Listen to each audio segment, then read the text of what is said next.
નમસ્કાર મિત્રો, સ્વાગત છે તમારો એચએનજીયુ સ્ટડી પોઈન્ટ યુટ્યુબ ચેનલના એક નવા વિડીયોમાં. મિત્રો, આજના આ વિડીયોની અંદર આપણે તમારે પોસ્ટ ગ્રેજ્યુએશનની અંદર એડમિશન લેવા માટે જીકાસ પોર્ટલ પર ઓનલાઈન ફોર્મ તમે કેવી રીતે ભરી શકો છો એના વિશેની સંપૂર્ણ ચર્ચા કરવાના છીએ. આજના આ વિડીયોની અંદર આપણે જોઈશું કે તમારી કોલેજ પૂરી થઈ ગઈ હોય અને તમે અનુસ્નાતક કક્ષાએ એડમિશન મેળવવા માંગતા હોય તો તમે એના માટે ક્વિક રજિસ્ટ્રેશન કઈ રીતે કરી શકશો, કયા કયા ડોક્યુમેન્ટ્સની જરૂર પડશે, તમારે કેટલી ફી ભરવાની રહેશે, કોલેજ પસંદગી અને કોર્સ પસંદગી જે છે એ કઈ રીતે કરવી અને છેલ્લે એડમિશન જે છે એ કન્ફર્મ પણ કેવી રીતે કરાવવું. તો સંપૂર્ણ માહિતી મેળવવા માટે વિડીયોના અંત સુધી જરૂરથી બનાવી રહેજો. તો હવે શરૂ કરીએ આજનો વિડીયો. તો એના માટે સૌપ્રથમ તમારે જે છે એ ડિસ્ક્રિપ્શન બોક્સની અંદર જીકાસ પોર્ટલની લિંક આપવામાં આવેલી છે. એ લિંક છે એને ઓપન કરી લેવાની રહેશે. જેવું તમે ઓપન કરશો આ પ્રમાણેનું ઇન્ટરફેસ છે એ તમારા સામે ખુલી જશે. તો અહીંયા તમને સૌપ્રથમ જે એડમિશન 2026-27 આ રીતે લખેલું છે. પહેલું છે સ્ટુડન્ટ લોગિન અને એના પછી જે તમને ઓપ્શન આપેલો છે એડમિશન ફોર ન્યૂ સ્ટુડન્ટ, તમારે સિમ્પલી એના પર ક્લિક કરી દેવાનું છે. જેવું તમે એડમિશન ફોર ન્યૂ સ્ટુડન્ટ પર ક્લિક કરશો કંઈક આ મુજબનું જે છે એ રજિસ્ટ્રેશન ફોર્મ ખુલશે. આને જે છે એ ક્વિક રજિસ્ટ્રેશન કહેવાય છે અને ક્વિક રજિસ્ટ્રેશન કરવાથી તમે જે છે એ તમારું યુઝર આઈડી અને પાસવર્ડ જે છે એ તમને તમારા મેસેજની અંદર મોકલી આપવામાં આવશે. તો અહીંયા સૌપ્રથમ કોર્સનો પ્રકાર છે એ સિલેક્ટ કરવાનો છે. પછી તમારો અપાર આઈડી નંબર હોય તો એ તમારે નાખવાનો છે. માર્કશીટ મુજબ તમારું નામ નાખવાનું છે. કેટેગરી સિલેક્ટ કરવાની છે, તમારી જાતિ સિલેક્ટ કરવાની છે. જો તમે દિવ્યાંગ હોય તો દિવ્યાંગતાનો પ્રકાર સિલેક્ટ કરવાનો છે, તમારી જન્મ તારીખ નાખવાની છે. પછી અહીંયા બોક્સ પર ટિક મારવાનું છે, તમારો ઈમેલ આઈડી નાખવાનો છે, તમારો મોબાઈલ નંબર નાખવાનો છે અને અહીંયા જે કેપ્ચા કોડ આપેલો છે એ નાખી ગેટ ઓટીપી પર ક્લિક કરી દેવાનો છે. કોર્સનો પ્રકાર છે એમાંથી તમારે જે છે એ તમે અનુસ્નાતક કક્ષાએ એડમિશન મેળવવા માંગતા હોય તો post graduate, regular including PG diploma આ ઓપ્શન છે એ તમારે સિલેક્ટ કરવાનો રહેશે. લિસ્ટના એન્ડની અંદર આ ઓપ્શન તમને જે છે એ આપેલો છે. જે વિદ્યાર્થીઓ પીજી માટે PG, post graduate, regular including PG diploma પસંદ કરશે તો એ જ તમારે જે છે એ કરવાનો રહેશે. તો આ પ્રમાણે તમારે જે છે એ ઓપ્શન છે એ પસંદ કરવાનો રહેશે. અપાર આઈડી તમારી જોડે હોય તો એ નાખવાની છે, ના હોય તો કઈ નથી નાખવાની. પછી આ તમે નાખી અને એટલું કરશો તમારા જે છે એ બંને ઉપર એક ઈમેલ આઈડી પર ઓટીપી આવશે, એક મોબાઈલ નંબર પર ઓટીપી આવશે. એ બંને તમે અહીંયા સબમિટ કરશો તો તમારા જે છે એ મોબાઈલ નંબર પર યુઝર આઈડી અને પાસવર્ડ જે છે એ મોકલી આપવામાં આવશે. તો એ તમારે યુઝર આઈડી અને પાસવર્ડ જે છે એ નોંધી લેવાનો છે અને એના પછી તમારે જે છે એ ફરીથી અહીંયા આવી જવાનું છે.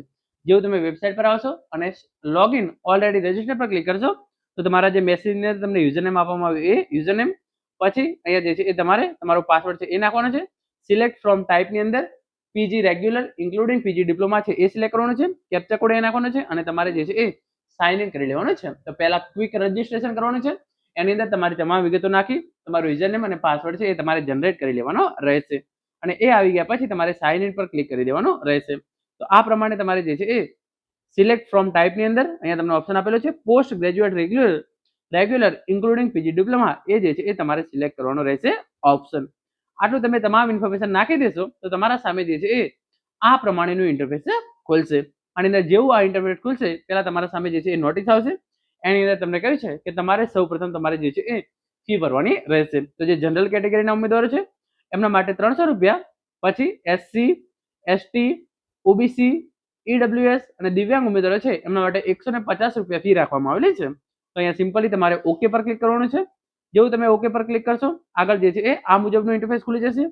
એની અંદર કોર્સ ટાઈપ આપેલો છે, એપ્લિકેશન નંબર, એપ્લિકેશન નામ અને અમાઉન્ટ આપેલી છે. તો એના પર તમારે જે છે અહીંયા તમને ઓપ્શન દેખાઈ રહ્યો છે ઇનિશિયેટ પેમેન્ટ, તમારે સિમ્પલી એના પર ક્લિક કરી દેવાનું છે. જેવું તમે ઇનિશિયેટ પેમેન્ટ પર ક્લિક કરશો તમારા સામે અલગ અલગ ઓપ્શન આવી જશે. કાર્ડ, નેટ બેન્કિંગ, યુપીઆઈ કે ક્યુઆર કોડ દ્વારા તમે જે છે એ પેમેન્ટ કરવા માંગો છો. તો તમારા જોડે મોસ્ટ ઓફ આપણે બધા યુપીઆઈ થી પેમેન્ટ કરતા હોય છે. તો કોઈ પણ યુપીઆઈ એપથી તમારે જે 300 કે 150 રૂપિયા ભરવાના થતા હોય એ સિમ્પલી તમારે જે છે એ ભરી દેવાના છે. જેવી તમે 300 રૂપિયા કે 150 રૂપિયા ફી ભરી દેશો તમારું જે આ પેમેન્ટનું બોક્સ છે એ આ રીતે ગ્રીન ટીક કલરનું થઈ જશે અને અહીંયા તમારો ફોર્મની કેટલી પ્રોસેસ પૂરી થઈ છે એ પણ તમને અહીંયા ઉપર દેખાડી દેશે. હવે આ પહેલું તમારું સ્ટેપ છે એ પૂરું થઈ ગયું છે. હવે તમારે તમારી પ્રોફાઇલની ડિટેલ છે એ નાખવાની રહેશે. તો એના માટે તમે સિમ્પલી જે છે એ પ્રોફાઇલ છે એના પર ક્લિક કરશો અને તમારી જે છે એ તમે જે ફી ભરી છે એનું પેમેન્ટ સ્ટેટસ તમે જોઈ શકો છો. પેમેન્ટ સક્સેસફુલ આપેલું છે. આ ડાઉનલોડના બટન પર ક્લિક કરશો તો તમે જે ફી ભરી છે એની આ પ્રમાણેની પાવતી છે એ પણ તમે ડાઉનલોડ કરી શકશો. આ વાત થઈ ગઈ. પછી આગળ તમે અહીંયા જોઈ શકો છો હવે તમારે જે છે એ પ્રોફાઇલ પર ક્લિક કરવાનું છે. જેવું તમે પ્રોફાઇલ પર ક્લિક કરશો આ પ્રમાણેની વિગતો જે છે એ તમારા સામે ખુલી જશે. પોસ્ટ ટાઈપ છે એની અંદર આપણે જે છે એ પોસ્ટ ગ્રેજ્યુએટ રાખીશું.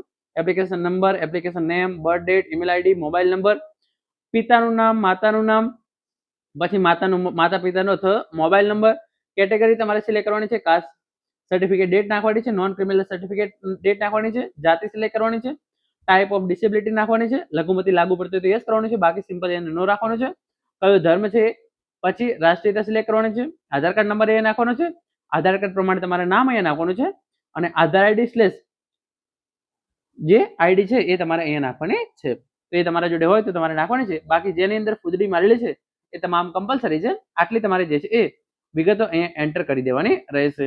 આ તમામ વિગતો તમે નાખશો તો નીચે તમારે જે છે એ સિમ્પલી તમારા સરનામાની વિગતો છે એ નાખવાની રહેશે. તો અહીંયા પહેલા તમારે સરનામું લખવાનું છે, સ્ટેટ સિલેક્ટ કરવાનું છે, જિલ્લો સિલેક્ટ કરવાનો છે, તાલુકો સિલેક્ટ કરવાનો છે, ગામ સિલેક્ટ કરવાનું છે, પિનકોડ નંબર અહીંયા નાખવાનો છે, અને પછી લોકાલિટીની અંદર જો તમે શહેરમાં રહેતા હોય તો અર્બન અને ગામડામાં રહેતા હોય તો તમારે રૂરલ સિલેક્ટ કરવાનું છે. પછી તમારું પરમાનન્ટ એડ્રેસ એ નાખવાનું છે. જો કરંટ એડ્રેસ અને પરમાનન્ટ એડ્રેસ બંને સેમ હોય તો આ ટિક બોક્સ છે તમારે એના પર સિમ્પલી ક્લિક કરી દેવાનું રહેશે. પછી આટલી વિગતો નાખ્યા પછી તમે નીચે સ્ક્રોલ કરશો તો અહીંયા તમારે જે સૌપ્રથમ તમારો જે છે એ ફોટો છે એ અપલોડ કરવાનો ઓપ્શન આવશે. તમારે ચૂઝ ફાઇલની અંદર જવાનું છે અને ફોટો તમારો જે છે એ પસંદ કરી અપલોડ કરી દેવાનો છે, અને એના પછી તમારી સિગ્નેચર ચૂઝ કરી અને અપલોડ કરી દેવાની રહેશે. આ પ્રમાણે તમારો ફોટો અને સિગ્નેચર અપલોડ થઈ જશે તો તમારું જે પ્રોફાઇલનું બોક્સ છે એની અંદર પણ ગ્રીન ટીક વાગી જશે. એના પછી તમારું જે છે એ બીજી સ્ટેપ ખુલશે. એની અંદર તમારી જે છે એ એકેડેમિક ડિટેલ્સ એટલે કે શૈક્ષણિક વિગતો છે એ નાખવાની રહેશે. તો એની અંદર સૌપ્રથમ તમે કયા મહિનાની અંદર પાસ કર્યું, કયા વર્ષની અંદર ધોરણ 10 પાસ કર્યું, પછી તમારો સીટ નંબર અને તમારે જે છે એ કેટલા ટકા આવેલા છે એ ઇન્ફોર્મેશન નાખવાની રહેશે. તો ધોરણ 10 ની વિગતો નાખવાની છે. એના પછી જે તમે ધોરણ 12 કર્યું છે એની વિગતો તમારે જે છે એ સિમ્પલી આ રીતે અહીંયા નાખવાની રહેશે. એના માટે તમે જે છે એ અહીંયા HSC છે એના પર ટિક કરશો. એના પછી બોર્ડ છે એ સિલેક્ટ કરશો, કયા વર્ષમાં પાસ કર્યું એ સિલેક્ટ કરશો, કયા મહિનાની અંદર પાસ કર્યું, એનો સીટ નંબર તમારે કયો હતો, તમે કયું સ્ટ્રીમ હતું એ સિલેક્ટ કરશો. પછી name as per HSC marksheet મુજબ તમે તમારું નામ છે એ અહીંયા નાખશો, કેટલા ટ્રાયલની અંદર પાસ કરી છે એ, કેટલા ટકા આવ્યા છે એટલે કે તમારા જે છે એ મેળવેલ ગુણ માત્ર થિયરીના ગુણ, પછી કુલ ગુણ કેટલા હતા એ, પછી કેટલા માર્ક્સ આવેલા છે એ, ટોટલ માર્ક્સ કેટલા હતા એ પ્રમાણે, અને પછી તમારા શાળાનું નામ છે એ તમે અહીંયા નાખશો, કયા રાજ્યમાંથી પાસ કરી એ નાખશો, પછી પરીક્ષા પાસ કર્યાનો જિલ્લો કયો અને માધ્યમ કયું એ તમામ ઇન્ફોર્મેશન જે છે એ તમારે ધોરણ 12 માટે નાખવાની રહેશે. અને પછી સેવ એન્ડ નેક્સ્ટ અને આગળ વધો એના પર તમારે જે છે એ સિમ્પલી ક્લિક કરી દેવાનું રહેશે. એટલું કરશો પછી તમારું જે છે એ આગળ તમે જોઈ શકો છો તમામ ઇન્ફોર્મેશન આપેલી છે કઈ રીતે નાખવાનું છે એ. એના પછી તમારે જે છે એ તમારે જે સ્નાતક કરેલું છે એની વિગતો તમારે અહીંયા નાખવાની રહેશે. એટલે કે તમે જે 3 વર્ષની કોલેજ પૂરી કરી છે એની ઇન્ફોર્મેશન તમારે જે છે એ અહીંયા નાખવાની છે. સૌપ્રથમ યુનિવર્સિટીનું નામ, કયો કોર્સ કરેલો છે તમારે એ નાખવાનો છે, કયા વર્ષમાં પૂરું કર્યું એ, કયા મહિનામાં પૂરું કર્યું એ, એનો seat number, marksheet is based on marks, તો માર્ક્સ અથવા તો ગ્રેડ જે પ્રમાણે એ પ્રમાણે નાખવાની છે. મુખ્ય વિષય કયો તો એ નાખવાનો છે, કયો ક્લાસ તમે મેળવેલો છે, કયું માધ્યમ હતું, પછી સેમેસ્ટર વાળી સિસ્ટમ હતી કે યર વાળી, કેટલા સેમેસ્ટર હતા, કેટલા ટ્રાય પાસ કરી અને તમારે કેટલા ટકા આવેલા છે એ તમામ ઇન્ફોર્મેશન જે છે એ તમારે અહીંયા નાખવાની છે. અને એના પછી નીચે તમારે જેટલા પણ સેમેસ્ટર હોય એ તમામ સેમેસ્ટરની વિગતો છે એ તમારે અહીંયા નાખવાની રહેશે. હું તમને વિગતવાર બતાવી દઉં તો તમે અહીંયા જોઈ શકો છો. પહેલું છે સેમેસ્ટર, બીજું છે એક્સ્ટ્રા મેળવેલ ગુણ, એક્સટર્નલ મેળવેલ ગુણ, પછી એક્સટર્નલ ટોટલ માર્ક્સ, ઇન્ટરનલ મેળવેલ ગુણ અને ઇન્ટરનલ ટોટલ માર્ક્સ, અને ટોટલ તમે કેટલા મેળવેલા છે અને કુલ ગુણ કેટલા છે એ તમામ ઇન્ફોર્મેશન તમારે જે છે એ અહીંયા દરેક સેમેસ્ટર, તો આપણે જનરલી 6 સેમેસ્ટર હોય છે તો 6 સેમેસ્ટરની વિગતો છે એ તમારે અહીંયા નાખી દેવાની રહેશે. તમે આટલું કરશો. એના પછી save and next, save and next, save અને આગળ વધો એ ઓપ્શન આપેલો છે તો સિમ્પલી તમારે જે છે એ એના પર ક્લિક કરી દેવાનું રહેશે. તો આ પ્રમાણે પહેલા ધોરણ 10 ની ડિટેલ, એના પછી ધોરણ 12 ની ડિટેલ્સ અને એના પછી તમારે સ્નાતકની ડિટેલ છે એ નાખવાની રહેશે. પછી આ પ્રમાણે તમે જે છે એ માર્ક્સ નાખવાની ઇન્ફોર્મેશન આપેલી છે એ માર્ક્સ તમારે જે છે એ સિમ્પલી નાખી દેવાના રહેશે. જે ટકાવારી છે એ ટકાવારી તમારે જે છે એ અહીંયા નાખવાની રહેશે. અને પછી સેવ એન્ડ નેક્સ્ટ તમારે એના પર ક્લિક કરી દેવાનું રહેશે. આથી તમામ ઇન્ફોર્મેશન નાખશો તો તમારું જે છે એ એકેડેમિક ડિટેલ્સનું બોક્સ છે એ પૂરું થઈ જશે. એના પછી તમારું જે છે એ પણ ગ્રીન કલરનું થઈ જશે. પછી તમારી કોટા ડિટેલ્સ છે એ ખુલશે. જો આમાંથી કોઈ પણ કોટા તમને લાગુ પડતો હોય તો એના પર ટિક કરવાનું છે, બાકી તમારે જે છે અહીંયા કશું કરવાનું નથી. જો કોટા તમને લાગુ પડતો હોય તો જ તમારે જે છે એ ટિક કરવાનું છે, બાકી એને તમારે જે છે એ કશું કરવાનું નથી. પછી તમારે પ્રેફરન્સનું આવશે, એટલે કે તમારે અલગ અલગ કોલેજ પસંદ કરવાની આવશે. તો અહીંયા સૌપ્રથમ તમારે કયો અભ્યાસક્રમ કરવો છે એ તમારે નામ નાખવાનું છે, કઈ યુનિવર્સિટીમાંથી કરવો છે એનું નામ નાખવાનું છે, કયા જિલ્લામાં તમે કરવા માંગો છો અને કયા પ્રકારની કોલેજ એટલે કે self finance college, government college grant in add college એમાંથી કઈ કોલેજમાં કરવા માંગો છો એ તમારે જે છે એ પ્રકાર સિલેક્ટ કરવાનો છે અને એના પછી તમારે સિમ્પલી સર્ચ પર ક્લિક કરવાનું રહેશે. જેવું તમે સર્ચ પર ક્લિક કરશો, જે તમે ફિલ્ટર માર્યું છે એ પ્રમાણે જેટલી પણ કોલેજો છે એ તમામ કોલેજો જે છે એ આ પ્રમાણે તમારા સામે આવી જશે. તો આ પ્રમાણે તમારી તમામ કોલેજો જે છે એ જોવાની છે અને એના પછી આગળ તમારે જે છે એ અહીંયા એડનું બટન આપેલું છે, તમે એના પર ક્લિક કરી અલગ અલગ પ્રેફરન્સ છે એ આપી શકો છો. તો અહીંયા સિમ્પલી તમે એડ પર ક્લિક કરશો તો તમારી જે છે એ કોલેજ એની અંદર તમે એડમિશન મેળવવા માંગો છો એ પ્રમાણે એડ થઈ જશે. પછી આ પ્રમાણે તમે જોઈ શકો છો, એને તમે રિમૂવ પણ કરી શકો છો અને પછી તમારે જે છે એ પ્રેફરન્સ આપવાનો છે. તો એ તમે જે સૌ પ્રથમ કે આ મારા પહેલા નંબરની પસંદગીની કોલેજ છે, જો મારું એડમિશન આ કોલેજની અંદર થતું હોય એટલે કે મારા એટલા ટકા આવતા હોય અને મારું કોલેજ આ એડમિશનની અંદર થતું હોય તો પહેલી પ્રેફરન્સ આ છે. જો પહેલા નંબરની કોલેજની અંદર એડમિશન મળે ના મળે એમ હોય તો બીજા નંબરની કોલેજ આ, ત્રીજા નંબરની કોલેજ આ, ચોથા નંબરની, પાંચમા નંબરની, છઠ્ઠા નંબરની, તમને ઈચ્છા હોય કે જે કોલેજની અંદર મારું એડમિશન મેળવવાની ઈચ્છા છે એને તમારે સૌ પ્રથમ રાખવાની છે. એના પછી તમારી સેકન્ડ નંબરની ઈચ્છા હોય ત્રીજા નંબરની, આ પ્રમાણે તમારે જે છે એ કોલેજને અગ્રતા ક્રમ પ્રમાણે ગોઠવી નાખવાની રહેશે. આટલું તમે કરી દો. એના પછી તમારે જે છે એ ડોક્યુમેન્ટ છે એ અપલોડ કરવાના રહેશે. ધોરણ 10 ની માર્કશીટ, ધોરણ 12 ની marksheet, school leaving certificate, caste certificate, non criminal certificate, passport સાઇઝનો ફોટો, તમારે પાસપોર્ટ તમારો જો હોય તો એ તમારે નાખવાનો છે. સર્ટિફિકેટ એટલે તમે સ્પોર્ટ્સ કોટાની અંદર એડમિશન મેળવવા માંગતો હોય તો એનું સર્ટિફિકેટ, એક્સ સર્વિસમેનનું કોઈ તમારું સર્ટિફિકેટ હોય તો એ, અને તમારું જે છે એ બીજું કોઈ પણ સર્ટિફિકેટ જે લાગુ પડતું હોય અને જે આની અંદર રેડ કલરનું ટિક બોક્સ આ રીતે મારેલું હોય એ તમારે જે છે એ કમ્પલસરી અપલોડ કરવાના રહેશે. તો આ તમારે ડોક્યુમેન્ટ છે એ અહીંયા અપલોડ કરી દેવાના રહેશે. તમામ ડોક્યુમેન્ટ પીડીએફ સ્વરૂપે અને જે પ્રમાણે માંગ્યા હોય એ પ્રમાણે તમારે જે છે એ અપલોડ કરી દેવાના રહેશે.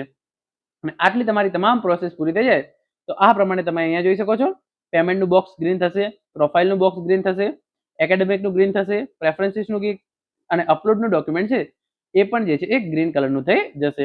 આટલી તમામ પ્રોસેસ થઈ જાય તો પછી તમારે ફાઇનલ સબમિશન મારવાનું છે. તો એના માટે આ ટિક બોક્સ છે તમારે એના પર ક્લિક કરવાનું છે. જેવું તમે એના પર ક્લિક કરશો અને પછી અહીંયા લખ્યું છે ફાઇનલ સબમિશન, તમે એના પર ક્લિક કરશો તો આ પ્રમાણે તમે અહીંયા જોઈ શકો છો, આ પ્રમાણે ઇન્ટરફેસ છે એ આવી જશે, જેની અંદર તમે અહીંયા તમામ ઇન્ફોર્મેશન જોઈ શકો છો. તમારી ઇન્ફોર્મેશન આપેલી હશે. પછી તમે જે ફોર્મ ભરેલું છે એની તમારે પ્રિન્ટ નીકાળવી હોય તો અહીંયા જે ડાઉનલોડનો ઓપ્શન છે તમે એના પર ક્લિક કરી શકો છો. આ પ્રમાણે તમારું ફોર્મ 100% ભરાઈ ગયું છે અને સબમિટનું બોક્સ છે એ પણ આ રીતે ગ્રીન કલરનું થઈ જશે. એકવાર તમારું ફોર્મ સબમિટ થઈ જાય એના પછી જ્યારે પણ મેરિટ લિસ્ટની જાહેર કરવામાં આવશે, જો ઘણીવાર આવું થશે, અરજી સબમિટ નથી થઈ એવું પોપઅપ આવશે તો તમારે અહીંયા શું કરવાનું છે, application is not submitted yet, please click on okay button below to submit your application. તો આ પ્રમાણે તમારે આવે તો તમારે જે છે એ સિમ્પલી ઓકે છે એના પર ક્લિક કરો. આટલું થઈ ગયા પછી જ્યારે પણ જે છે એ પ્રવેશ માટે રાઉન્ડ જાહેર કરવામાં આવશે તો તમારે જે પણ એડમિશન મેળવેલી છે એમાંથી તમને જો ઓફર આવતી હશે તો ઓફરનું બોક્સ છે એ પણ ગ્રીન કલરનું થઈ જશે. અહીંયા તમારી જે છે એ તમામ ઇન્ફોર્મેશન તમને જે છે એ અહીંયા આપવામાં આવી છે. તો તમારે જે છે એ ક્યુ મેરિટ કટ ઓફ આ તમામ ઇન્ફોર્મેશન જે છે એ પાછળથી કરવાની રહેશે. તો અત્યારે જે છે એ આટલા સુધી આપણે રાખીએ છીએ. જ્યારે 29 તારીખ પછી રજીસ્ટ્રેશન પૂરું થઈ જાય અને પ્રથમ રાઉન્ડનું મેરિટ લિસ્ટ જાહેર કરવામાં આવશે ત્યારે આગળની ઇન્ફોર્મેશન હું તમને આપીશ. તો તમારે અત્યારે માત્ર આટલા સુધીની જે પ્રોસેસ છે એ પૂરી કરી દેવાની રહેશે. તમારું ફોર્મ છે એ તમારે ફાઇનલ સબમિટ છે એ મારી દેવાનું છે. તો 1, 2, 3, 4, 5 અને 6 બોક્સ છે એ તમારા ગ્રીન કલરના ટિક થઈ જશે અને ફિલ ફોર્મ વાળું તમારું જે છે એ 100% થઈ જાય તો તમારું ફોર્મ છે એ ફાઇનલ સબમિટ થઈ ગયેલું છે. તો આ પ્રમાણે તમે પોસ્ટ ગ્રેજ્યુએશન એડમિશન માટે ચિકાસ પોર્ટલ પર ફોર્મ ભરી શકો છો. તમારા કોઈ પણ પ્રશ્ન હોય તો તમે નીચે કોમેન્ટ કરીને જણાવી શકો છો. મિત્રો આ હતો આજનો video. Thank you so much for watching.